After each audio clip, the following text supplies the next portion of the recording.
Todos podemos ser santos. El mensaje que San José María deja a los hombres y mujeres del siglo XXI.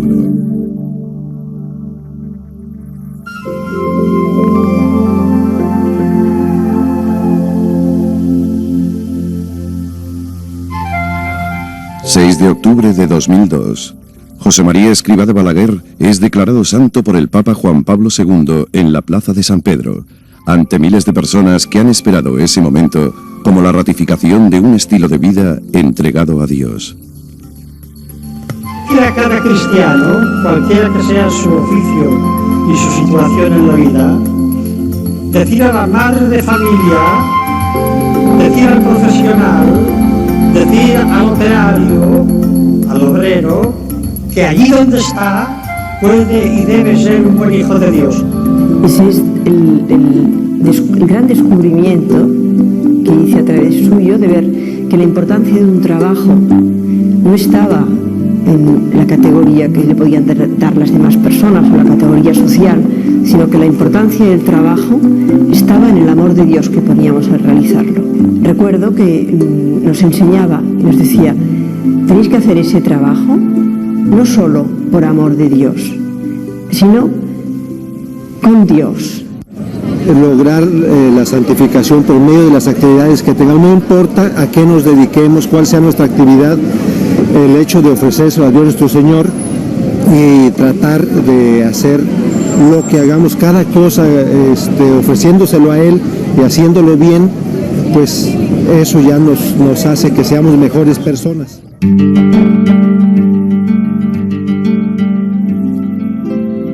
San José María Escrivá nació en Barbastro, Aragón, el 9 de enero de 1902. Su padre era comerciante y tenía un negocio de tejidos, y su madre era ama de casa. Llevaban un ritmo de vida tranquilo y apacible, procurando vivir siempre como buenos cristianos. De sus padres, José María aprendió a rezar, a ir a la iglesia y a amar a Dios sobre todas las cosas. Se puso muy enfermo. Hasta tan enfermo, de 2 años tenía, que el médico creía que se moría. Dijo: sí, de esta noche no pasa. Sus padres esperaban que el niño muriera y se lo ofrecieron a la Virgen en Torosidad, que en aquella región de Barbastro tenía y tiene pues mucha devoción. Y cuando el médico de Barbastro fue a verle al niño, su entrada fue con la siguiente pregunta: ¿a qué hora ha muerto el niño? Y dice: no, el niño, gracias a Dios, no ha muerto. Bueno, y entonces sus padres cumplieron con aquella promesa que hicieron y le llevaron en peregrinación a Torrejera. Bueno, el amor a la Virgen de San José María venía del amor a Jesús, del amor a Jesucristo. La Virgen es la Madre de Cristo y la Virgen nos lleva a Cristo, como lo hizo en las bodas de Caná, que dijo a los servidores, antes de convertir el agua en vino: haced lo que Él os diga. Y la Virgen nos da este mensaje y nos ayuda a acercarnos a Cristo, nos lleva a Cristo. Es nuestra madre, es nuestra protectora, y con ella podríamos decir que con devoción a ella tenemos asegurado el cielo. Muchos cristianos hacen propia la costumbre antigua del escapulario, o han adquirido el hábito de saludar. No hace falta la palabra. El pensamiento basta, las imágenes de María que hay en todo hogar cristiano, o que adornan las calles de tantas ciudades.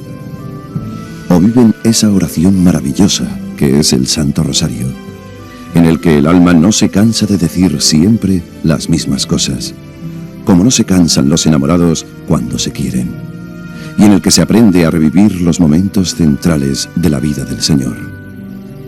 O acostumbran dedicar a la Señora un día de la semana, el sábado, ofreciéndole alguna pequeña delicadeza y meditando más especialmente en su maternidad. Él vivió prácticamente el dolor en su casa, en su familia, puesto que cuando era muy joven, muy pequeño, murieron 3 hermanas suyas, niñas todavía. Entonces comprendió el valor del dolor y que tenía que tener para nosotros un valor santificador, que del dolor hemos de sacar partido. Así como el dolor se considera una desgracia, que si nos lo sabemos tomar bien, si lo aceptamos no solo con resignación, sino amar la cruz que Dios nos manda. Yo te voy a decir cuáles son los tesoros del hombre en la tierra, para que no los desperdicies. Hambre, sed, calor, frío, dolor, deshonra, pobreza, soledad, traición, calumnia, cárcel. Cuando me puse enferma, el mensaje de San José María fue muy útil para mí. Saber que el sufrimiento es una parte importante del mensaje de Dios, que a través de mi sufrimiento puedo acercarme a Dios, y eso es algo que está contigo en los momentos difíciles. Te quiero feliz en la tierra.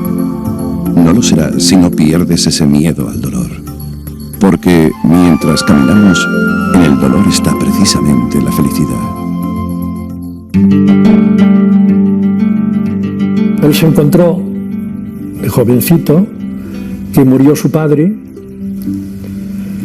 que previamente había tenido problemas en el negocio y podríamos decir que se había arruinado, que tuvo que trasladarse a Logroño para tener un empleo de dependiente en una tienda de tejidos y, estando en Logroño, murió. Naturalmente, se encuentra San José María con una familia que ha perdido todos los elementos para subsistir y tiene él que ponerse a trabajar, a dar clases para sacar adelante la familia. En 1915, otra prueba se abate sobre la familia Escribá. La empresa comercial paterna está arruinada y deben abandonar Barbastro para ir a Logroño. Allí, José Escribá encuentra trabajo en otra tienda de tejidos. La familia debe apretarse en una pequeña vivienda con techos bajos, calurosa en verano y fría en invierno. Pero nada cambia en su forma de vivir. José María siempre predicó el desprendimiento de los bienes materiales como el auténtico sentido de la pobreza cristiana. La pobreza no está en no tener, sino en no estar apegado a lo que se tiene. Es muy interesante la forma como nos enseñó a vivir la pobreza, porque precisamente se habla mucho de las riquezas del Opus Dei, de si el Opus Dei solo trata gente rica, gente de influencia, y es curioso que él nos enseñó a que la pobreza no depende de tener más o menos, sino del espíritu de desprendimiento que uno tiene de lo que tiene. Es decir, que una persona pobre, nos explicaba el caso de un mendigo que tenía una cucharita de peltre y que él se la guardaba, la lamía, era suya, la defendía ante los demás. Y en cambio puede haber una persona que tenga muchos millones y que en vez de dedicarlos a su bienestar, los dedique a hacer obras sociales, obras en beneficio de los pobres. Esta es la verdadera pobreza, la de saber estar desprendido de lo que Dios nos ha dado, no renunciar a ello. El dinero no es despreciable. El dinero, bien utilizado, es un gran recurso de que disponemos para irnos ganando la otra vida.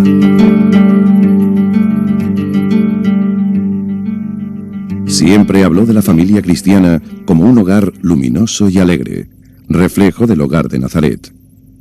Animó a los padres a dar ejemplo a sus hijos y a enseñarles a ser buenas personas y buenos cristianos, de la misma manera que sus padres habían hecho con él y sus hermanos. Bueno, él decía que el matrimonio no solo era un sacramento, sino que era una vocación. Y que lo mismo que uno puede tener la vocación de religioso, puede tener la vocación al matrimonio. Entonces, este matrimonio, la constitución de una familia, es el elemento de que dispone para santificarse. De manera que no se trata de sacar adelante unos hijos instruyéndolos más o menos, sino de formarlos, de educarlos, sobre todo de educarlos de cara a Dios, de que sean el día de mañana buenos cristianos, que amen al Señor, que amen a sus hermanos los hombres, que estén dispuestos a sacrificarse por los demás.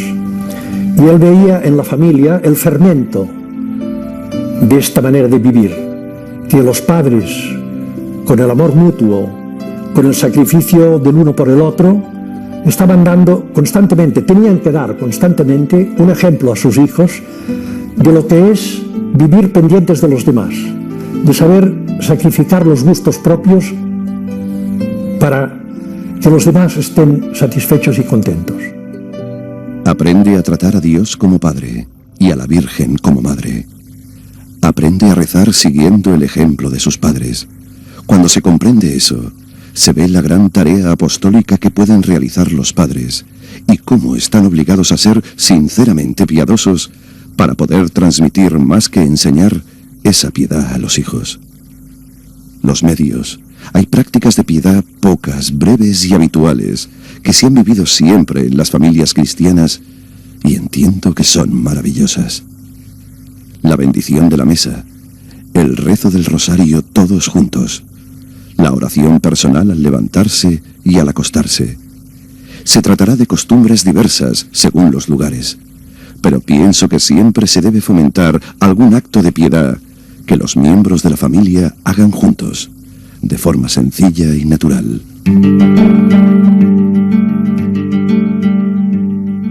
Estando en Logroño, cayó una nevada grande y un día descubrió los pies descalzos de un religioso que habían dejado en la nieve huellas y se dijo a sí mismo: ¿y tú qué haces por Dios? No sabía él lo que Dios quería de él, pero entonces decidió hacerse sacerdote, no para una misión específica personal suya, sino para estar dispuesto para lo que Dios quisiera. Contó que había ido invitado a pasar a la cabina de los mandos del avión y que habían estado ahí don Álvaro del Portillo y él detrás del comandante y del copiloto, y que les habían estado contando lo que hacían, y que ese comandante le comentó: fíjese, no sé si le diría padre o monseñor, no lo sé, que una vez yendo a Londres hubo una niebla tremenda y se dio cuenta que se le acababa de romper, bueno, que no le funcionaba el radar. Y le explicó, como en ese momento el avión funcionaba, le explicó lo que era el radar, que era pues esta agujita que indica cómo va el avión y cómo te vas aproximando. Y entonces le dijo que, bueno, que ya le estaban diciendo desde la torre que se fuera a otro aeropuerto y que él en ese momento, como tenía devoción al ángel de la guarda, que le dijo: venga, custodio, abre un agujero. Dijo que no sabe cómo, que de pronto entre las nubes vio un agujero, se coló y aterrizó, pero que en su vida había pasado tanto miedo. A él le había impresionado como lo del radar, ¿no? Entonces, inmediatamente nos dijo: Jamías, para nosotros el radar del alma es la oración.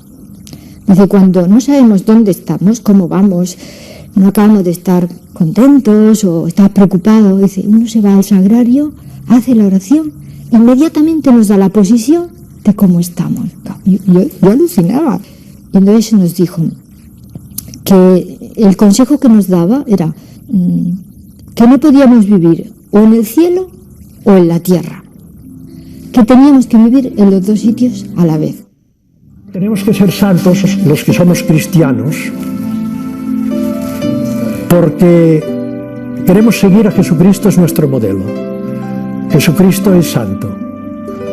Él vino a enseñarnos el camino. Él es el santo de los santos. Por lo tanto, es lógico que si queremos ser buenos cristianos, hemos de aspirar a la santidad, a ser santos.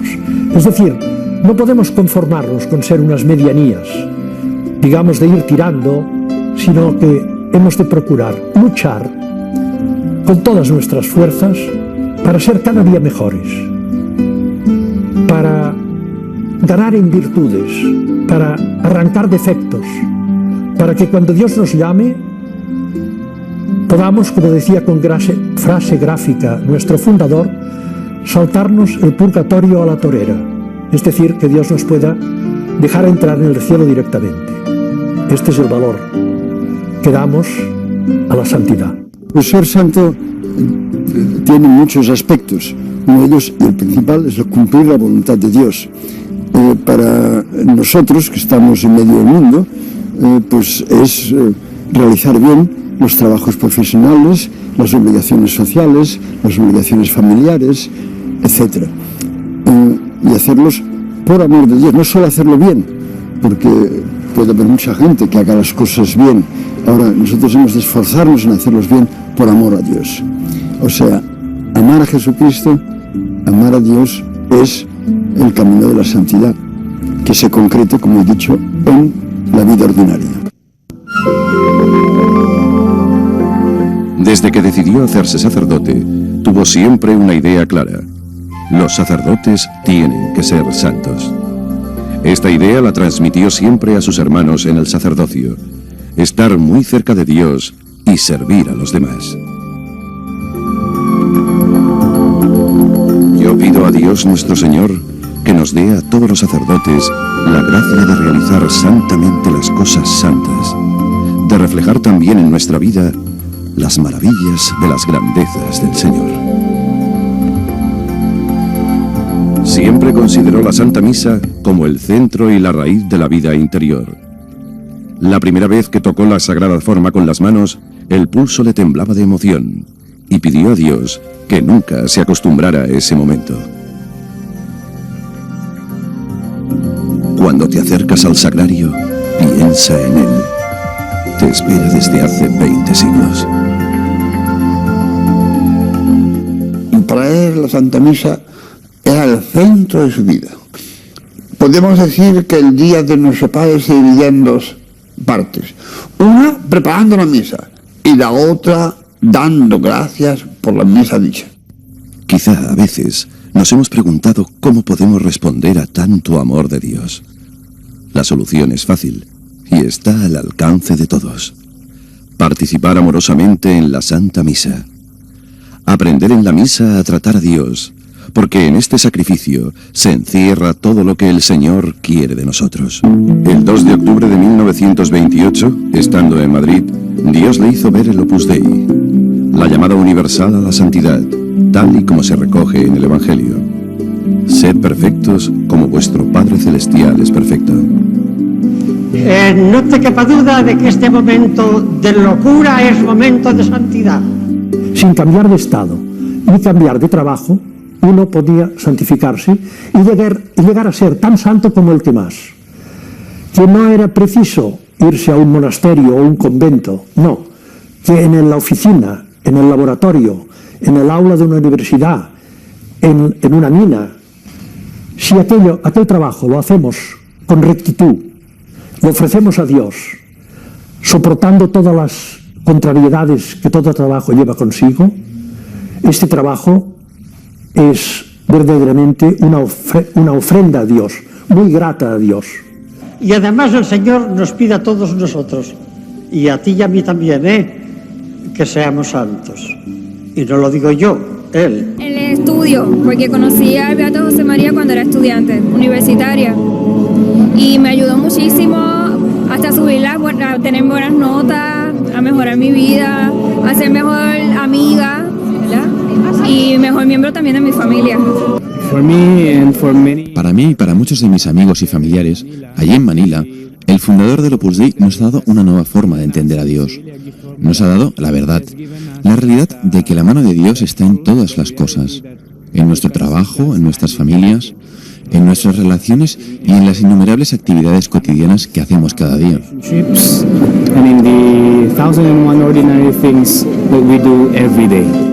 Sed santos como es santo mi Padre Celestial. Y eso no lo dice solo a los que llevamos estas cosas, Lo dice a todos, a los casados, a las casadas, a los solteros, a los obreros, a los intelectuales, a los campesinos, a todos. Poco a poco, al paso de Dios, el Opus Dei fue dando sus primeros pasos. En 1933, San José María empieza unos cursos para la formación de la vida cristiana con el mensaje de la obra. Se presentaron 3, pero San José María vio más. Vio 3.000 almas, 3 millones de almas detrás de esos jóvenes.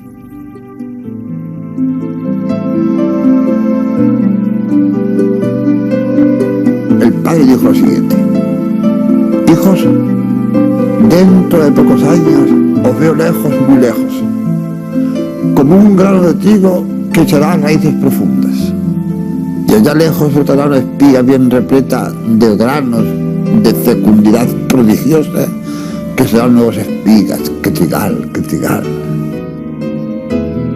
El mensaje es sencillo: seguir a Cristo, vivir con Cristo, identificarse en Cristo, saberse hijo de Dios y tratarle como Padre, poniéndole en la cumbre de todas las acciones diarias.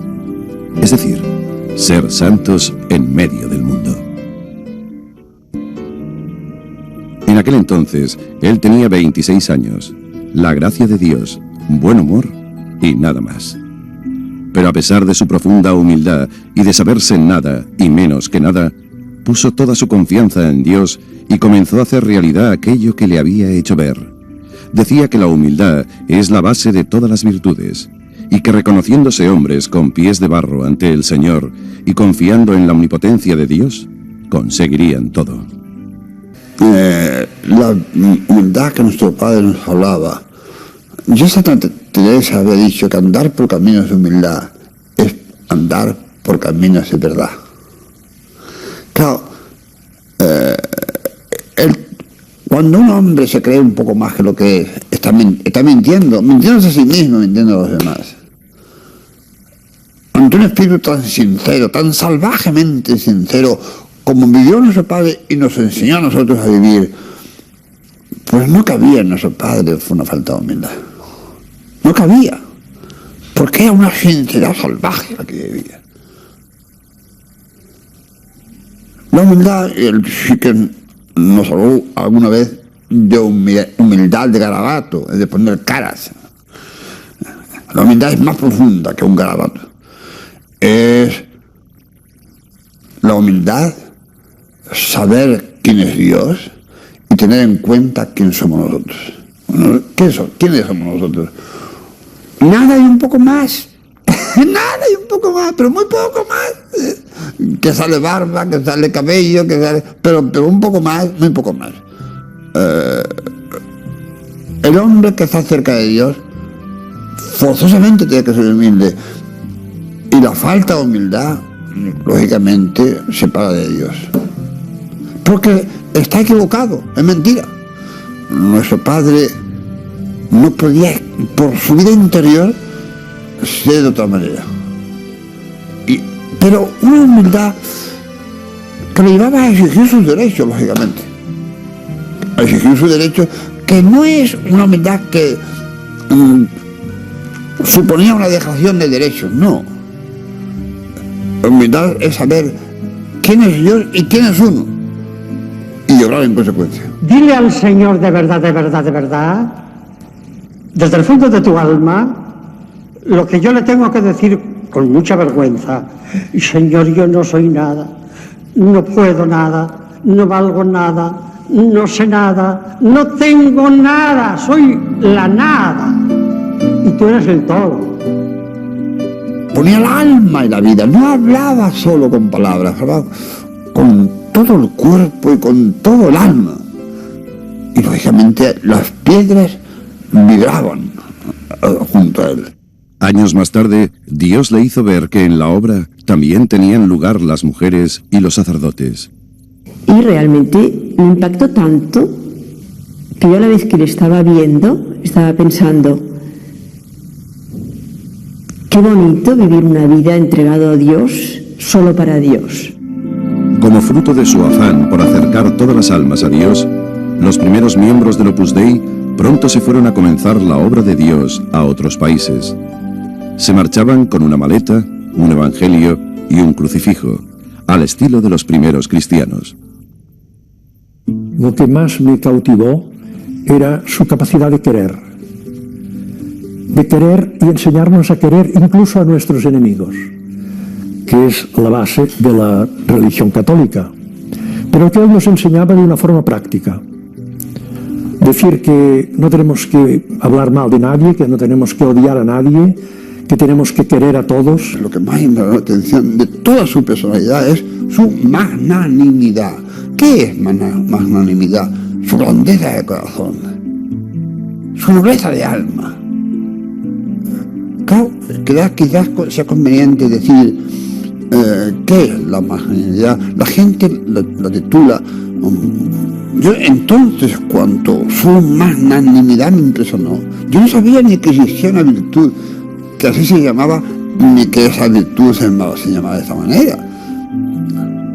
Me ocurrió algo parecido a lo que me ocurriría si yo fuese por el campo y me encontrara con una piedra preciosa.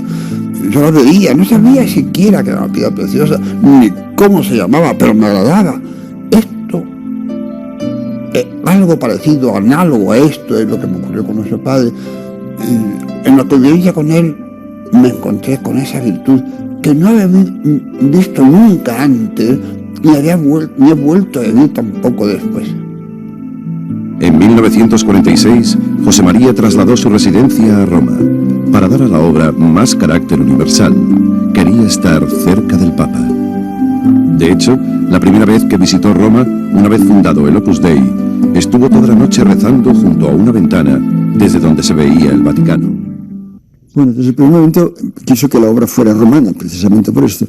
Es importante porque en aquel tiempo, cuando se fundó la obra, y sobre todo en los años 30, pues había muchos problemas de conventos, mucho anticlericalismo, muchos problemas para la Iglesia en España, y él siempre dijo, desde el primer momento, no hemos venido a solucionar problemas de este momento, porque lo que nosotros, el mensaje de la obra es santificar el trabajo ordinario, y mientras haya hombres sobre la tierra habrá trabajo en todas partes del mundo. O sea, no se trata de solucionar problemas o por una situación especial que pasaba en toda España, y además en la obra nacido siempre con entraña universal, y la forma de vivir la universalidad, la catolicidad, es Roma. Y por eso quería que fuéramos muy romanos, no porque hubiéramos estado en Roma, sino que hubiera nuestro pensamiento en el Papa y en Roma. Ayudemos a la Iglesia, sirvamos a la Iglesia, amemos a todos, y así andarán las cosas bien. ¿Y cómo andarán las cosas bien? ¿Y cómo ayudaremos a la Iglesia? Procurando, estamos en el tema de todos los días, cada uno vencerse a sí mismo. Esta fuerza que tiene la ropa hacia abajo, es decir, no señor, hacia arriba. Y si con la gracia de Dios vencemos, estamos ayudando a los demás. You know, I think at my age, everybody needs a father. Creo que a mi edad todo el mundo necesita un padre. Es bueno saber que hay alguien que te sacará de cualquier aprieto cuando las cosas se complican. Yo estaba muy unida al mío y me afectó mucho su pérdida. Pero aprendí mucho del espíritu del Opus Dei sobre filiación divina y del hecho de tener un padre que siempre está ahí.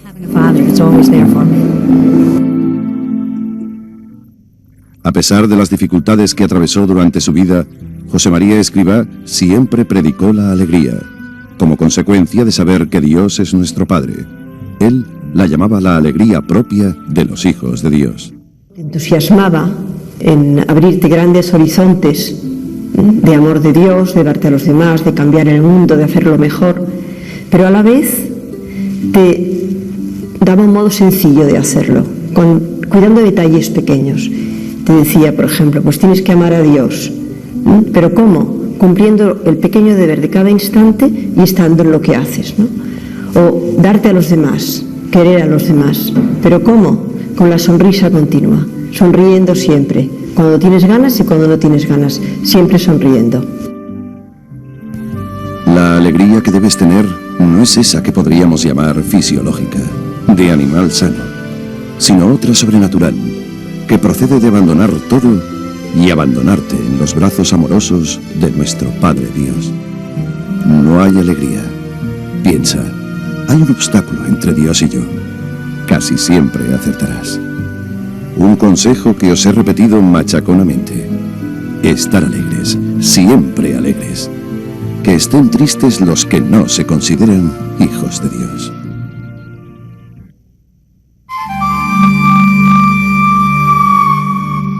El 6 de octubre de 2002, José María fue declarado santo. Es un ejemplo universal de la santidad en pleno siglo XX, dejando como herencia la llamada universal a la santidad, una idea tan vieja como el Evangelio, y como el Evangelio, nueva. Te enamoras de Dios y lo quieres transmitir a todo el mundo. Y a los primeros que los transmiten son a las gentes que conoces. Pues es muy sencillo, es intentar hacer las cosas lo mejor posible. Entonces siempre contando con Dios, que es con el que más nos ayuda. Tanta gente de todos los colores, de tantas razas y de tantas ciudades del mundo nos juntamos. Y tantos aviones que estuvieron aterrizando en los aeropuertos romanos. No tuve más remedio que acordarme por contraste de aquellos años primeros en Madrid, donde nuestro padre iba con zapatos rotos, recorriendo poco más o menos cada día unos 10 kilómetros para visitar a los enfermos que le llamaban y prepararles a bien morir. Y los hombres trabajarán. Es un mandato de Dios. Antes de la caída nos dice el Génesis que el hombre había sido creado utoperaretur, para que trabajaran. Y la obra viene a hacer del trabajo una oración, a santificar el trabajo, a que nos santifiquemos con el trabajo, a que santifiquemos a los demás con el trabajo. Si somos humildes y no nos salimos de nuestro fin, y somos contemplativos en la calle y en la plaza, y en el taller y en la universidad y en el campo y en el hogar doméstico, todo andará bien, no te preocupes. Bueno, efectivamente fui a la canonización con una gran ilusión y con un gran agradecimiento. O sea, porque sí, pues porque me siento que le debo mi felicidad y todo el sentido de mi vida, ¿no? Y la verdad es que disfruté muchísimo ver la plaza de San Pedro llena, ver gente tan distinta, de edades, desde gente tan mayor. Mi padre con 89 años que fue, pero contentísimo el primero. Gente joven, niños de meses, gente de todos los colores, de todos los países, de todas las condiciones sociales. Es que era una gozada, ¿no? Y ver, sobre todo, yo creo que el impacto mayor era ver a la gente tan contenta. Realmente tuve la inmensa satisfacción, podríamos decir, el don de poder asistir en mis 89 años, que cumplí el día que me marché a Roma, de poder estar en la Plaza de San Pedro y ser testigo de la canonización de nuestro fundador. Ha sido una alegría inmensa por muchos motivos, pues uno de ellos es que estaban conmigo los 7 hijos que también pertenecen a la obra, mi cuñada, mi sobrino,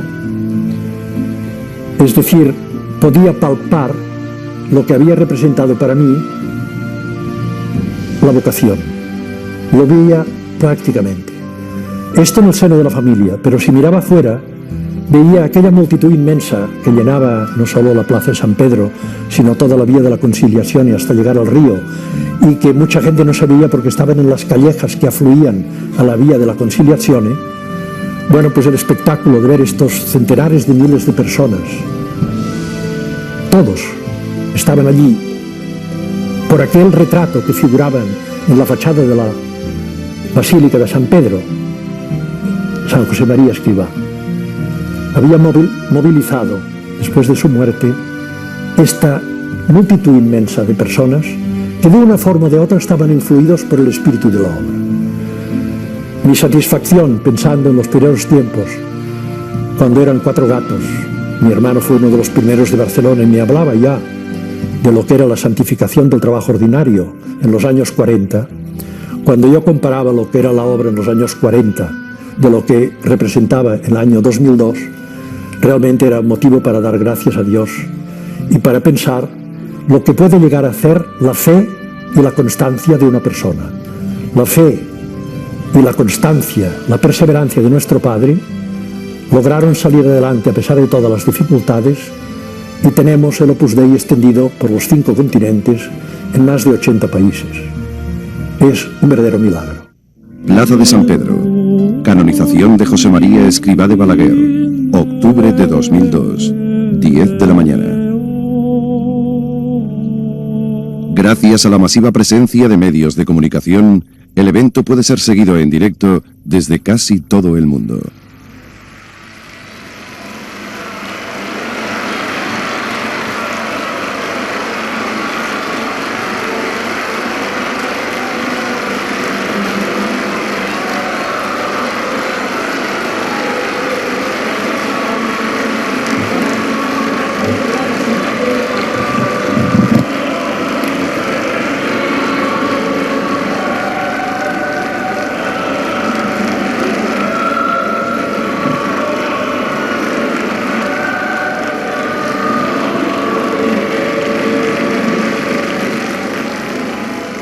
En mi vida pensé que iba a poder presenciar en mi vida beatificación y canonización de un santo moderno. El saber encontrar a Dios y la trascendencia de la vida en todos los detalles cotidianos, ¿no? De los que vivo yo personalmente. La santificación personal de cada uno, o sea, que a mí me parece que es la meta que tenemos que conseguir todos. Que todos somos santos, de que no está restringido a unos cuantos que se hacen santos, sino que todos nosotros podemos ser santos haciendo nuestra actividad cotidiana, ¿no? Siendo profesor, siendo ama de casa, los estudiantes. Realmente es muy bello eso. Si tuviera que mencionar los aspectos particulares del mensaje que tuvieron más calado en nuestro país, o los que se presta más atención en Estados Unidos, probablemente hablaría de conciliar la vida de trabajo con la vida de la fe. Tenemos objetivos muy precisos. Sabemos hacer nuestro trabajo y eso es maravilloso. Pero algunas veces puedes olvidarte de los demás, incluso de Dios. Así que es bueno que San José María esté ahí para recordarnos que es fantástico tener unos objetivos claros, trabajar mucho, estar centrado y tener presente a Dios, dejarle formar parte de tu vida.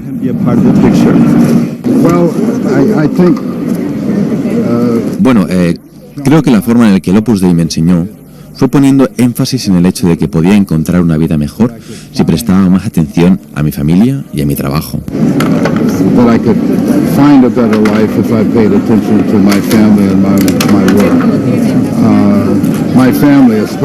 La familia sufre, especialmente si estás metido en política, porque a menudo no estás con ellos. Creo que lo que el Opus Dei me enseñó es que debía prestar más atención a mi familia y eso me pareció muy interesante. Que Dios puede estar en todas partes, en el trabajo ordinario. O sea, ahí donde Dios te puso, en cualquier trabajo, ese es el mensaje más potente que yo creo. Podemos encontrar a Dios ahí, en el medio del mundo. La santidad uno la puede buscar haciendo bien las cosas, queriendo a sus mujeres, queriendo a sus hijos, siendo buen trabajador. Esas cosas sencillas. Y ese es el mensaje del siglo XXI. Que la santidad no es algo espectacular, no es algo para las personas con unos dones especiales, sino para cualquier persona pues, en su hábito natural, en sus labores cotidianas y en su quehacer cotidiano de cada día. A luchar, cada uno en su lucha interior, a saber que no somos impecables. Yo soy capaz de todos los horrores y de todos los crímenes del mundo. Ayudadme para que sea bueno, para que sea fiel, para que sea el sacerdote que Jesús espera que yo sea. Si no me ayudáis, no lo seré. La madrugada del 31 de enero del año 75, en Galicia se murió una de las numerarias mayores, se llamaba Carmencho. Y justo a la mañana siguiente, hacia las 10 o así, nos reunimos con San José María, así en una salita pequeña, pues 8 o 10 personas, ¿no? Entonces una dijo, padre, es que morirse, menudo trago, es una aragonesa esta, dijo, qué trago morirse. Y entonces, claro, nuestro padre ya era el 75, era enero, era como si intuyera que... Entonces, así como otras veces nos miraba siempre, y así, dejó como la mirada así y dijo, no es tan difícil. Dijo, en este momento se estará muriendo cantidad de gente en el mundo, pero de todas maneras tenemos la obligación de rezar por todas las personas pues que se mueren, porque no sabemos lo que Dios puede pedir a cada uno, ¿no? Pero que él tenía ese convencimiento que estaba en el cielo y que morirse era que uno se muere, decía, como se vive. O sea, no nos daremos cuenta y nos habremos muerto. El 26 de junio de 1975, José María Escrivá murió en Roma, mirando hacia un cuadro de la Virgen, costumbre que siempre conservó al entrar o salir de una habitación. Para entonces, el Opus Dei ya estaba presente en más de 80 países y contaba con 60.000 miembros. Tras su muerte, más de un tercio del episcopado mundial pidió que se le declarase santo. Poco tiempo después, comenzó el proceso de canonización.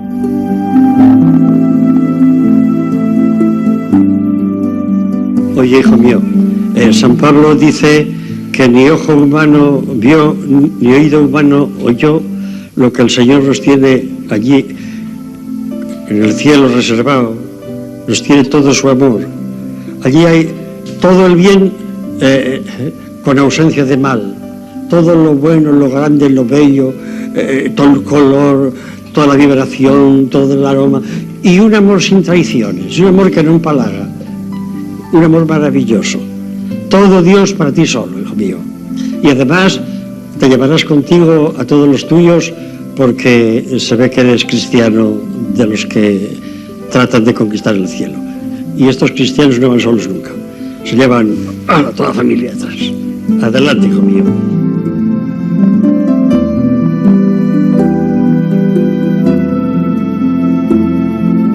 Es muy corto esto, hijos míos, es muy corto. Pues vamos a aprovecharlo bien. Si podemos ser felices en la tierra y además ganarnos el cielo, que es para siempre, para siempre, para siempre. A salvar el alma, que lo demás no importa.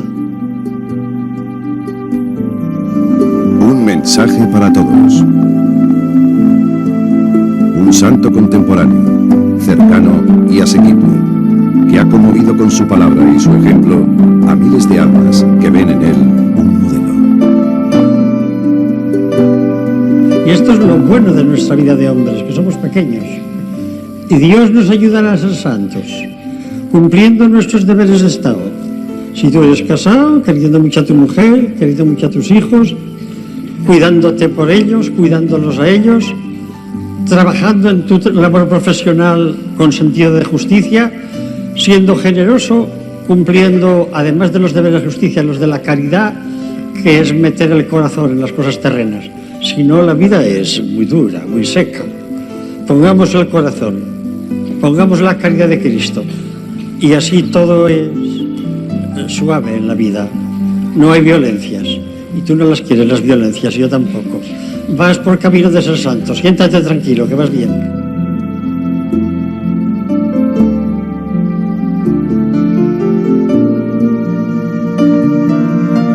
La bendición de Dios omnipotente, la protección de la Madre del Cielo, y para vuestros hogares, para vuestros hijos, y para las guitarras de vuestros hijos. En el nombre del Padre, y del Hijo, y del Espíritu Santo. Dios os bendiga.